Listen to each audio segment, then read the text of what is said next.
చేసిన ఇక్కడికి మన ప్రధాన కార్యదర్శి ఒక మాట అన్నాడు,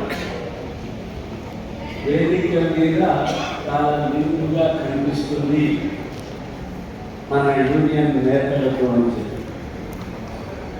కానీ 10 సంవత్సరాల తర్వాత సమాచార శాఖ మంత్రి మన మధ్యన కూర్చోవడం అనేది చాలా మన అధ్యక్షులు చెప్పారు, ముఖ్యమంత్రి కలిసే ప్రసక్తి లేదు, కలవలేదు. కనీసం సమాచార శాఖ మంత్రికైనా మన సమస్యలు నివేదించుకుందామని ప్రయత్నిస్తే ఆ శాఖ అంతర్ధానం అయిపోతుంది. గత 10 సంవత్సరాల కాలం ఆ పరిస్థితులని కావాలి. ఆ అనుభవాన్ని చూసిన తెలంగాణ ప్రజలు నూతన ప్రభుత్వాన్ని రేవంత్ రెడ్డి గారి నాయకత్వాన ఏర్పరుచుకున్నారు. అందులో సమాచార శాఖ మంత్రిగా యువకుడని చెప్పొచ్చా? చెప్పచ్చు. యువకులు సమస్యలని అవగాహన అర్థం చేసుకునే శక్తి గల వ్యక్తి, మాట్లాడితే విశ్వాసం కలిగించేటటువంటి సమస్యల పరిష్కారానికి దోహదపడే విశ్వాసం కలిగించేటటువంటి మన సమాచార రెవెన్యూ గృహ నిర్మాణ శాఖ మంత్రి గారికి, వేదిక అలంకరించిన మనందరికీ నాయకత్వం వహిస్తున్నటువంటి ప్రజలందరికీ నమస్కారం తెలియజేస్తూ, అందరూ కోరుకునేది, అందరి మనసులో ఉన్నది గడిచిన 10 సంవత్సరాలలో పరిష్కారం కానీ హామీ ఇచ్చే పరిష్కారం చేయని సమస్యల మీదనే అందరూ నడుస్తున్నారు. మనకు గృహాలు వస్తాయా, మనకు ఇళ్ల స్థలాలు లభిస్తాయా, ఇచ్చిన వైద్యపు కాకు పనిచేస్తుందా, అక్రిడేషన్లో పరిస్థితి ఏంటి, చిన్నవాటి తరహా పత్రికలైతే మా బతికేంటి, ప్రభుత్వ ప్రకటనలు లేకుండా ఏవైనా వార్తలు రాస్తే బెదిరింపులు ఉన్నాయా, గతంలో ఉన్నటువంటి అనుభవాలు మన మనసుకు తెలుస్తున్న మాట వాస్తవం. నేను ప్రభుత్వానికి, ముఖ్యమంత్రి గారికి, సమాచార మంత్రి గారికి వ్యక్తిగతంగా కృతజ్ఞతలు తెలియజేస్తున్నాను. దాదాపు 20 ఏళ్ళ తర్వాత నన్ను మళ్ళీ ఈ అకాడమీకి అధ్యక్షుడిగా నియమించారు. గత వైభవాన్ని భారతదేశంలో అత్యధిక జర్నలిస్టులు వృత్తిపరంగా విస్తరణలో ఇంత మాధ్యమాలు విస్తరించిన రాష్ట్రాలు తెలుగు రాష్ట్రాల మీద భారతదేశంలో ఏమీ. అందుకని వేల సంఖ్యలో జర్నలిస్టులు వచ్చిన జర్నలిస్టులకి వృత్తిపరమైన నైపుణ్యాన్ని కలిగించాలన్న ప్రాథమిక ఉద్దేశంతో ఈ అకాడమీని ఏర్పాటు చేసుకున్నాను. నేను ఇవాళ పొద్దున పత్రికలో చూస్తే అకాడమీకి గత ప్రభుత్వం 100 కోట్ల రూపాయలు ఇచ్చినట్టు ఒక వార్త చూస్తాను. ఒక పెద్ద మనిషి చెప్పాడు, 100 కోట్ల రూపాయలు ఇచ్చారట. అదే వాస్తవం అయితే నేను చైర్మన్గా వచ్చానుగా, చూశానుగా, ఏది ఇచ్చింది. ఈ అవాస్తవాల ప్రకటనలు మాట్లాడుకుంటే గౌరవం కాదు. రెండవది, ఇండ్లు, ఇళ్ల స్థలాలు, హెల్త్ కార్డు, అప్లికేషన్ల కొరకు గత 10 సంవత్సరాలలో పెండింగ్లో ఉన్న సమస్యల సాధనకు ఉద్యమం చేస్తారు.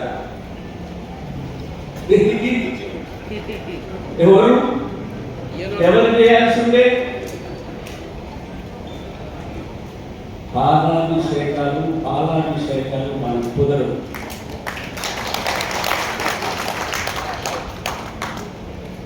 అది వేరే సంస్థలు. మన వర్కింగ్ జర్నలిస్ట్ మంచిగా, చెడుగా అన్నింటి నుంచి ప్రజా ప్రయోజనాన్ని కాపాడన మన ధర్మాన్ని నిర్వర్తించడం అనేది ప్రధానం. ఈ క్రమంలో నేను మన ముందు ఆశించినటువంటి అంశాల మీద మంత్రి గారు చెప్తారు, అధికారికంగా చెప్తారు. వాటి జోలికి నేను వెళ్ళను. కానీ ఇవాళ వృత్తి పట్ల ప్రజల్లో ఉన్నటువంటి అవగాహన ఏమిటి అని మనం ఆలోచించాలి. గౌరవం తగ్గిందా పెరిగిందా? చెప్పాలి. ఎందుకు తగ్గింది? దేని కారణం? ఒకటి. రెండవది, ఆ వృత్తి ప్రమాణాలు మన వర్కింగ్ జర్నలిస్ట్గా ఒక డాక్టర్కి సమస్య ఎవరు చేస్తారు? డాక్టరే చూసుకోవాలి. ఇవాళ వృత్తి ప్రమాణాలు, గౌరవము వర్కింగ్ జర్నలిస్టుల పట్ల, జర్నలిజం పట్ల సమాజంలో మనం రక్షించాల్సిన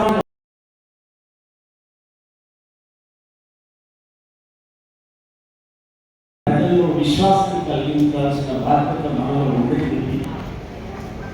అందుకు మనలాంటి సంఘాలు తప్ప ఇతర సంఘాలు చేయలేవు. మనం వర్కింగ్ జర్నలిస్ట్ ఉద్యమానికి ప్రతీకలుగా ఉన్నాం. వర్కింగ్ పత్రికా స్వేచ్ఛ ఎవరికి? Working journalist. అందువల్ల ఆ రకంగా వృత్తి నైపుణ్యాన్ని, వృత్తి ధర్మాన్ని, ప్రజా ప్రయోజనాన్ని కాపాడడానికి ఈ మహాసభ అంకితం కావాలని కోరుతూ దేశవ్యాప్తంగా దాడులు జరుగుతున్నాయి జర్నలిస్టులు. గత ప్రభుత్వము పత్రికా స్వేచ్ఛ పట్ల అనుసరించిన నీతి ఇంకా కొనసాగించడానికి వీల్లేదు ఆ పరిస్థితి.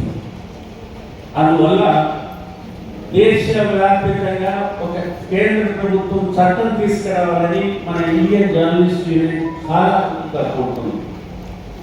ఒక మంచి శుభ పరిణామం ఏమిటంటే, ప్రెస్ క్లబ్ ఆఫ్ ఇండియా ఆధ్వర్యాన నేతృత్వంలో జర్నలిస్ట్ సంఘాలు, ప్రెస్ క్లబ్లు ఒక మోడల్ బిల్లుని వర్కింగ్ జర్నలిస్ట్ తయారు చేశారు. అది పార్లమెంట్లో పాస్ చేయడానికి 2-3 వారాల కింద చర్చలు జరుగుతున్నాయి. ఆ చట్టాన్ని రూపొందించింది న్యాయ కోవిదులు, న్యాయ నిపుణులు, సుప్రీంకోర్టు ఢిల్లీలో ఉన్నవారు, IPS, IAS రిటైర్ అయిన వాళ్ళు కూర్చొని రూపొందించారు. ఆ మోడల్ బిల్లు మనందరి పక్షాన పార్లమెంట్కు సమర్పించడానికి సన్నాహాలు. ఆ మోడల్ బిల్లు తరహాలోనే ఈ రాష్ట్రంలో కూడా ఒక బిల్లును తీసుకురావాలని చెప్పి ముఖ్యమంత్రి గారి దృష్టికి, అలాగే సమాచార శాఖ మంత్రి బొగ్గురెడ్డి గారి దృష్టికి తీసుకువెళ్ళడం, 10 సంవత్సరాలలో అకాడమీ